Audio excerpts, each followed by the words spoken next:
So అది చెప్తున్నా కదా, ఒక వంక కావాలి, ఒక మనిషి మీద బురద చల్లడానికి ఒక వంక దొరికింది, వాడేసుకున్నాం.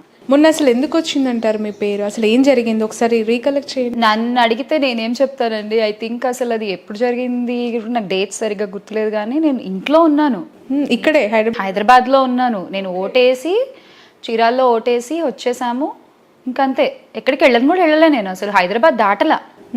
అలాంటిది నేను అక్కడ ఉన్నాను అని చెప్పి వీళ్ళు ఒక వార్తలు క్రియేట్ చేయడం, దట్ ఒక వైసీపీ నేతతో పాటు తన పేరు ఎందుకు అసలు ఎంత అసహ్యం అంటే అది అసలు ఎలా ఉంటుందండి విన్న వాళ్ళకి. ఎగ్జాక్ట్లీ. ఇప్పుడు కాదు అని ప్రూవ్ అయింది, తేటతెల్లాలు అయ్యాయి నిజాలన్నీ కూడా. ఇప్పుడు ఎదుర్కోవాల్సింది వాళ్ళే. ఇప్పుడు ఏం సమాధానం చెప్తారు? సమాధానం చెప్తారని మనం వెయిట్ చేసాం కూడా, సమాధానం ఏమీ రాలేదు అక్కడ నుంచి. సో కేసు ఫైల్ చేసాం కూడా. ఓకే. ఈ కమెంట్స్ చూస్తూ ఉంటాను అంటున్నారు కదా, అవి చదివినప్పుడు ఏమనిపిస్తూ ఉంటుంది? నేను స్టార్టింగ్లో కొంచెం చదివేదాన్నండి, తర్వాత అసలు నేను అసలు నేను చదవడం మానేశాను. అవునా? అదే బెటర్ ఏమో. మనం చేసే పని 100 మందికి నచ్చాలని లేదండి, తిట్టేవాళ్ళు తిడతారు, వాళ్ళ ఇష్టం. అవును.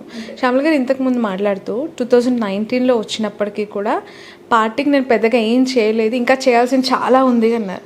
అలా మీతో పాటు 19లో చాలామంది వచ్చారు, అద్భుతంగా పదవులు తీసుకున్నారు, హ్యాపీగా ఫ్లైట్లలో తిరుగుతున్నారు. వాళ్ళకాలు మీలాంటి వాళ్ళే ½ అవర్లో కూర్చొని ఇట్లానే గెస్ట్లను పెట్టుకొని షోలు చేసేస్తున్నారు. అద్భుతంగా వాళ్ళు కావాల్సిన అన్ని ఆనందాలు పొందుతూ ఉన్నారు. బట్ పార్టీకి వాళ్ళు ఇప్పుడు ఏం చేశారు, ఏ కాంట్రిబ్యూషన్ ఉంది అని అంటే జీరో, అక్కడ ఏమీ లేదు. మీకేమో ఇలా అనిపిస్తుంది, అయ్యో నేను ఏం చేయలేదే పార్టీకి అని చెప్పి మీరు ఫీల్ అవుతున్నారు. ఈ 2 కైండ్ ఆఫ్ థింగ్స్ని ఎలా చూడాలంటారు? ఎందుకు వాళ్ళు అంత దూరంగా ఉన్నారు, అంటీ ముట్టనట్టు? అంటే ఇండస్ట్రీకి సంబంధించిన వాళ్ళే. మళ్ళీ ఒకరి ఆలోచనని మనం కంట్రోల్ చేయలేము ఫస్ట్ ఆఫ్ ఆల్. సో ఎవరి ఆలోచనని బట్టి, ఎవరి విజ్ఞతను బట్టి ఒక కన్సైన్స్ ఉంటుంది కదా, సో తెలుస్తుంది కదా. సో దానికి నేనైతే నా కన్సైన్స్ కట్టుబడి. అంటే పదవి పొంది కూడా అదే అంటున్నా, పదవి పొంది కూడా చేయలేదు అంటే ఇంక అదే అంటున్నా, వాళ్ళ విజ్ఞతకు వదిలేయడమే అది.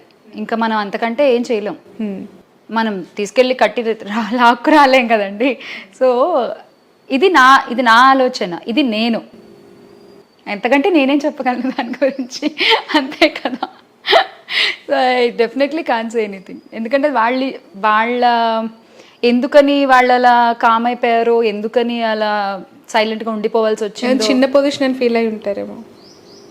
మేబీ ఒక మినిస్టర్, ఒక రాజ్యసభ, ఒక లోక్సభ లాంటివి ఎక్స్పెక్ట్ చేసినప్పుడు, లోక్సభ ఆప్షన్ లేదు, రాజ్యసభ ఎక్స్పెక్ట్ చేసి ఇందాక మనకంటే ముందు వచ్చిన వాళ్ళు చాలా మంది ఉన్నారండి, మనకంటే పెద్ద పెద్ద వాళ్ళు చాలా మంది ఉన్నారు.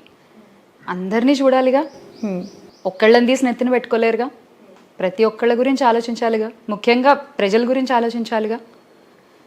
ఒక వ్యక్తి ఒక నిర్ణయం తీసుకున్నప్పుడు ఖచ్చితంగా అది మంచే జరుగుతుంది అనేటువంటి ఒక నమ్మకం మనకు ఉంటే మనం బాగుంటాం.